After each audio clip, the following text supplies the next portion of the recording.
তুই যেমন দায়িত্ব দিছো আমার, আমি ভাগ করবো, আমি যেভাবে ভাগ করবো তুই কি সেভাবে মেনে নিবো? বলে হ্যাঁ।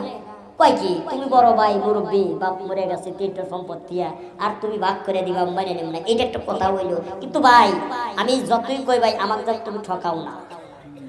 কি ভাই বলে এইটুকু না, আমি মুরব্বী আর আমি তো ঠকামো, এ অসম্ভব। বলে আচ্ছা শোনো, নারকেল গাছের গোড়ায় গেছে, কনে গেছে, এই কথা কয় না, কনে গেছে, নারকেল গাছে গোড়াই গেছে।